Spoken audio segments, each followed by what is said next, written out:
I am sitting here looking at a shipping tracker that has been open on my screen for the past 6 hours, and I need you to look at it with me because what it shows is not what the White House told you this morning, and it is not what Tehran told you either. It shows 230 loaded oil tankers, not moving, anchored inside the Persian Gulf, waiting, each one carrying between 1 and 2 million barrels of crude oil. Together, they represent enough energy to power Germany for 3 months, and they are going nowhere because somewhere between them and the open ocean, in the 54 kilometers of water that separates Iran from Oman, there are naval mines that nobody, not the Americans, not the Iranians, not the insurance underwriters who would have to pay out on $1 billion vessel, can fully account for. That is the situation this morning, Friday, April 18th, 2026. Yesterday, Iran's Foreign Minister Abbas Araghchi declared the Strait of Hormuz, quote, completely open for all commercial vessels. Markets surged. Oil dropped 11% in a single session. The headlines read like a resolution, but here is what the headlines did not tell you. As of this morning, President Trump has confirmed the United States naval blockade of Iranian ports will remain, quote, in full force until a peace deal is signed. Iran's parliament speaker Mohammad Bagher Ghalibaf responded within hours, posting publicly that if the U.S. blockade continues, the strait will not remain open. And somewhere on the floor of that waterway, mines that the IRGC planted in March, mines that Iran itself has reportedly lost track of, remain unaccounted for. This is not a resolution.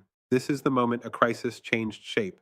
And if you do not understand exactly what that means, you are about to be blindsided by what comes next.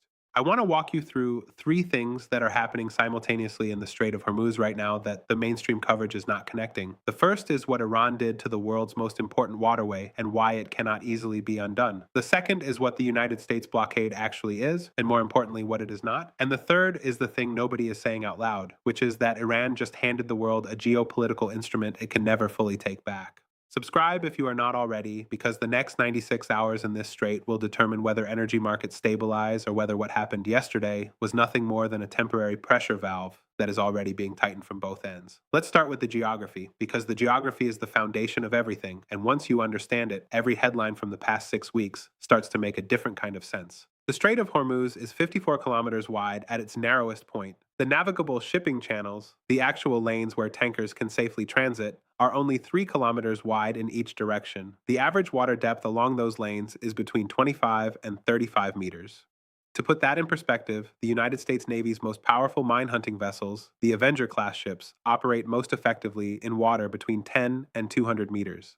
But those ships are slow, vulnerable, and the United States has only 11 of them in its entire fleet. 11 vessels to clear a waterway that handles 20% of the world's oil supply. On February 28th, the United States and Israel launched Operation Epic Fury, striking Iranian territory and killing Supreme Leader Ali Khamenei. Within hours, the IRGC transmitted warnings via VHF radio to every vessel in the strait. No ships would be permitted to pass. Iran had already begun the process of activating what analysts call its necessity option. The one capability that no American aircraft carrier, no F-35, no precision-guided munition can neutralize from the air: naval mines. Small boats from the Islamic Revolutionary Guard Corps moved through the strait in early March. They were not deploying them systematically, according to reporting by the New York Times citing U.S. officials. They were placing them rapidly under combat conditions without fully recording the coordinates.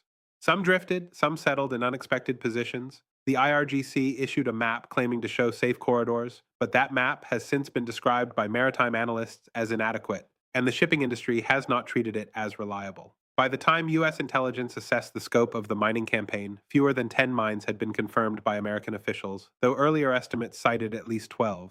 The uncertainty itself was the point. Romanian retired naval officer Alexandru Cristian Hudisteanu, a MARSEC professional who spoke with Al Jazeera, described the strategic logic precisely. He said the mined area does not have to be everywhere in the minds of those who must transit it. That sentence describes exactly what happened next. Shipping traffic through the strait, which had been running at more than 130 vessel transits per day before the war, collapsed by over 90%. Abu Dhabi National Oil Company CEO Sultan Al Jaber confirmed on April 9th that the strait was effectively closed despite ceasefire negotiations because 230 loaded oil tankers were sitting anchored inside the Gulf, and no captain was willing to risk a billion-dollar vessel on a route where a single uncharted mine could end the voyage and the crew. The restriction of approximately 10 million barrels of daily oil production from market pushed Brent crude from roughly $70 per barrel before the war to peaks near $114 by late March. California gasoline prices exceeded $5 per gallon in the second week of March alone. The International Monetary Fund, in its April report, cut its global growth forecast to 3.1% for 2026 and warned the world was drifting toward an adverse scenario where oil could stabilize near $100 per barrel indefinitely.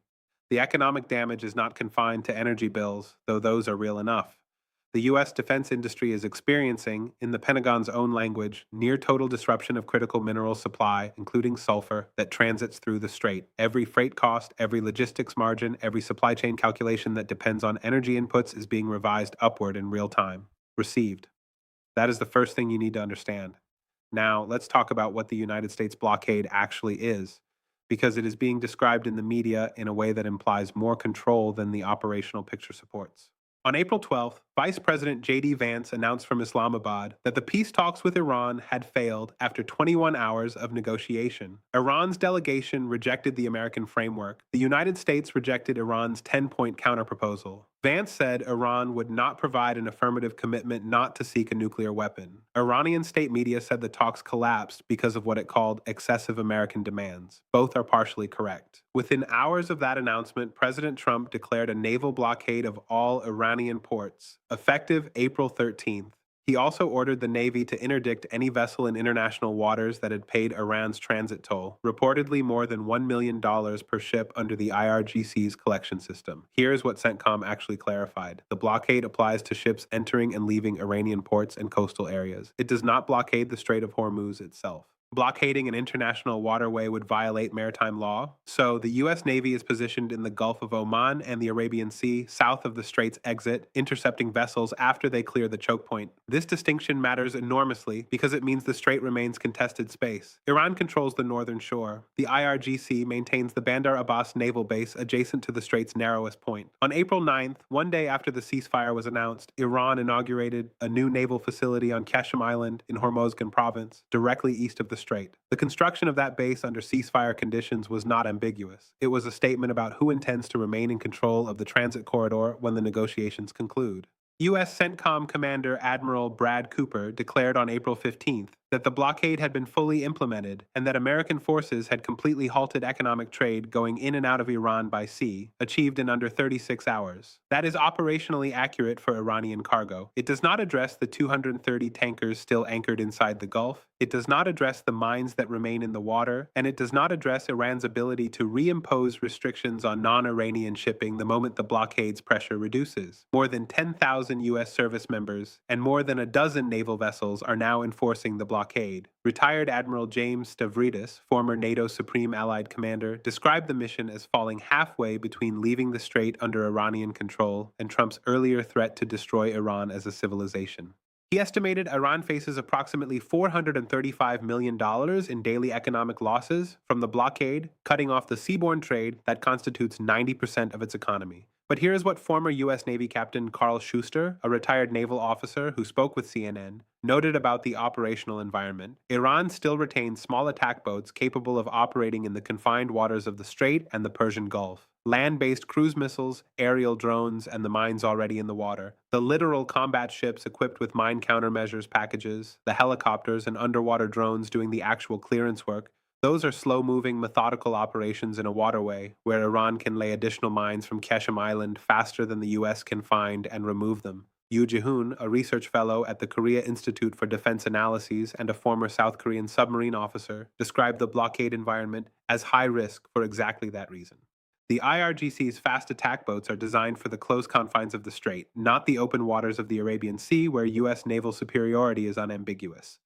Moving the enforcement line closer to Iran would expose American vessels to the full range of Iranian asymmetric capabilities. On April 17th, Iran's Parliament Speaker Ghalibaf made the constraint explicit. If the blockade continues, the strait will not remain open. He also announced that any transit through the strait will require a designated route and authorization from Iran. That statement, made while the U.S. blockade was active and while IRGC was simultaneously declaring the strait open, describes two parallel realities operating at the same time. The strait is open as a diplomatic gesture, the strait is controlled as an operational fact, and the mines are still there, received. That is the second thing. Now, I want to talk about the thing that nobody is saying out loud, because I think it is the most consequential development of this entire crisis, and it is buried inside a single sentence from a New York Times report published April 11th. Iran lost track of its own mines. Read that again. The Islamic Revolutionary Guard Corps, which planted naval mines in the world's most critical energy choke point, has reportedly been unable to account for all of them. U.S. officials told the Times that Iran mined the strait haphazardly, under combat conditions, without systematic coordinate tracking, and that in some cases the mines drifted from their original positions due to sea currents. The strategic consequence of this is something the academic literature on naval mining had not adequately theorized until now. When a nation loses track of its own mines, it does not just lose operational control of a weapon, it loses sovereign control of the passage. The Geopolitical Monitor published an analysis this week that captured this precisely. It noted that the party whose naval forces complete the mine clearance of the Strait of Hormuz will possess for a generation the most detailed operational picture of that waterway in existence. It will also possess what the analysis called the legal predicate, the recorded obligation under international maritime law to ensure safe passage, for maintaining a naval presence in and around the strait indefinitely. Iran, by losing track of its own mines, has involuntarily transferred a portion of its sovereign control over the passage to whoever fills the resulting technical vacuum. That vacuum is now the subject of a competition that looks nothing like the conventional war it emerged from. On April 14th, French President Emmanuel Macron and British Prime Minister Keir Starmer announced a summit held yesterday, April 17th, for countries prepared to contribute to what Macron called a peaceful multinational mission to restore freedom of navigation. More than 40 nations were described as interested. A senior NATO military official told CBS News that the United Kingdom is leading the planning for that coalition. China vetoed a UN Security Council resolution on April 7th that would have enhanced maritime security in the strait under international authority. The vote was 11 in favor, with China and Russia opposed. Beijing called the U.S. blockade a dangerous and irresponsible act. Chinese Foreign Minister Wang Yi made 26 calls to regional leaders in the weeks prior to the Islamabad talks, positioning Beijing as a peace broker. But China has a more direct interest in the Strait of Hormuz than any Western actor in this conflict. China imports roughly 40% of its oil through that waterway.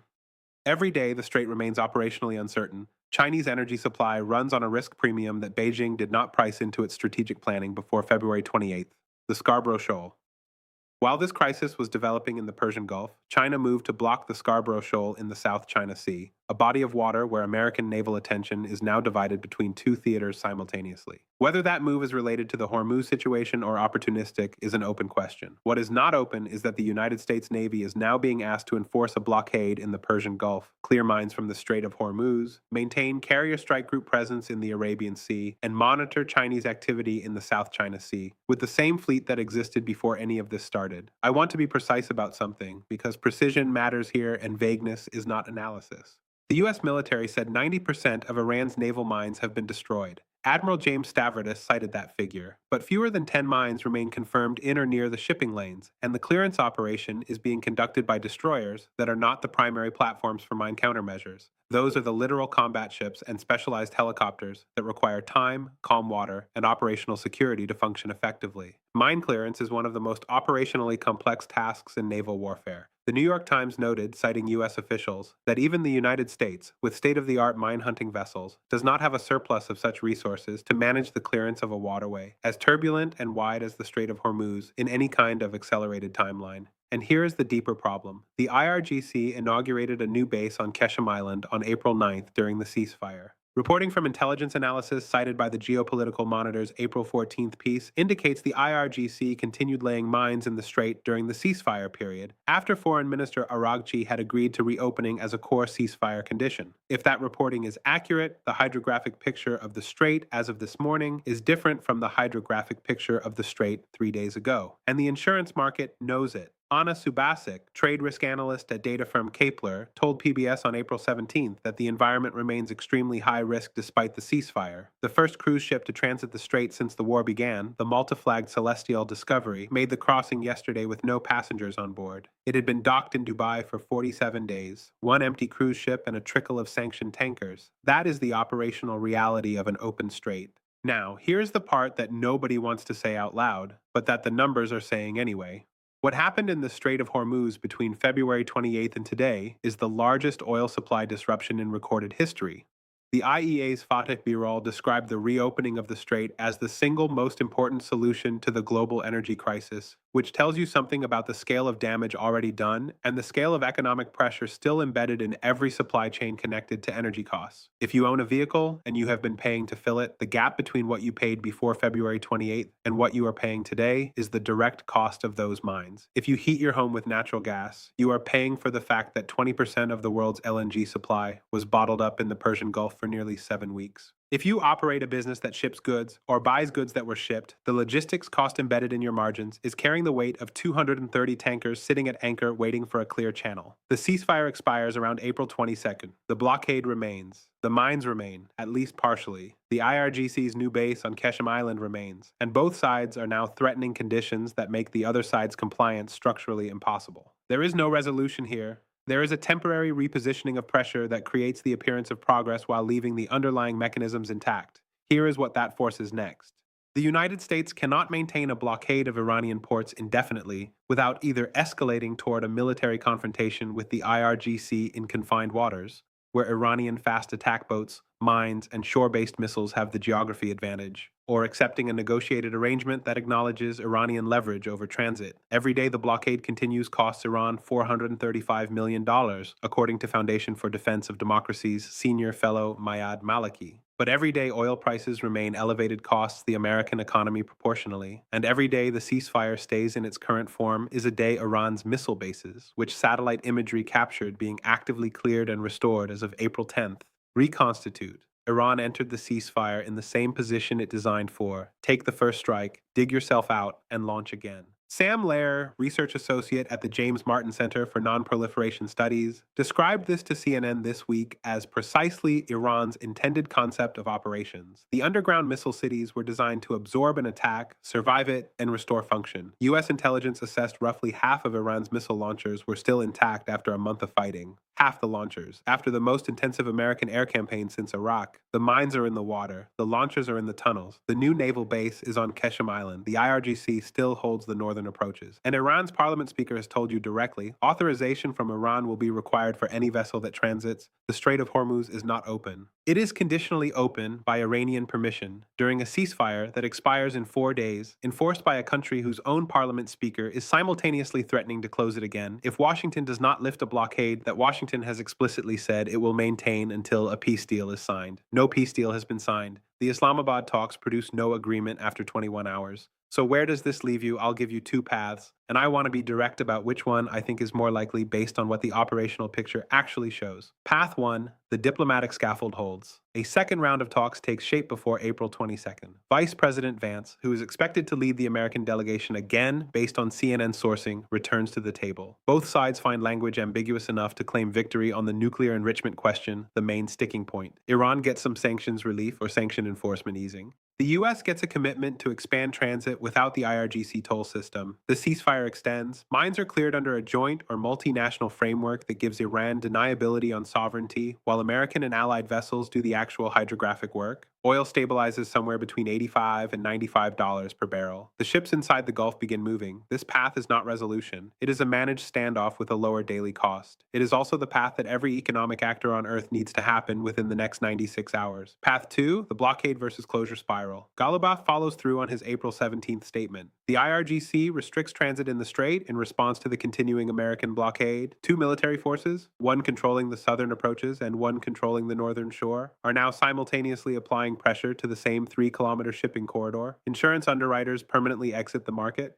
The 230 tankers inside the Gulf cannot move. Oil breaches $120 again. The global economic damage that the IMF described as the adverse scenario becomes structural, not temporary. The ceasefire does not extend. What comes after is a decision that neither side wants to make, but that the logic of the situation begins to force. I think path 1 is more likely. The economic pain on both sides is real and concentrated enough to create genuine incentive for a framework, even a deliberately ambiguous one. But I thought the Islamabad talks would produce a framework. They did not. They produced 21 hours of negotiation, a blockade announcement, a surge in oil prices, and an open strait that both the US and Iran are simultaneously claiming to control. Here are the questions I want you to carry from this analysis, because they are the ones that will determine what the next chapter looks like. if Iran lost track of its own mines, and the clearance operation is being conducted by the United States Navy, who owns the navigational record of the Strait of Hormuz when this is over? And if the party that clears the mines holds the operational picture of the strait,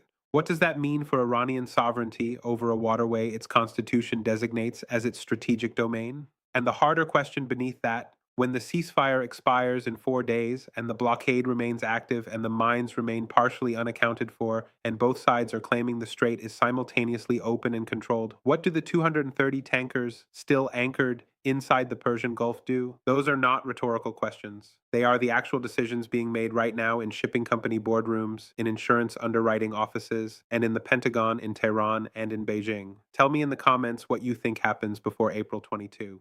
Tell me whether you think the second round of talks materializes and whether Vance can produce what he could not produce in Islamabad. Tell me if you are feeling this in your fuel costs or your freight bills, because those numbers are the real-time signal of whether this crisis is ending or evolving. We will track every development at sea, in the negotiating rooms, and in the energy markets where the actual terms of this conflict are being settled. That is what this channel does every single day. Subscribe so you do not miss what comes next, because what happens in the next 96 hours in that 54-kilometer strait will tell us more about the next decade of global energy security than anything that has happened in the last 6 weeks. And somewhere out there, between the anchored tankers and the American destroyers and the IRGC fast boats and the mines that nobody can fully account for, the answer is already forming. We just cannot see it from here yet.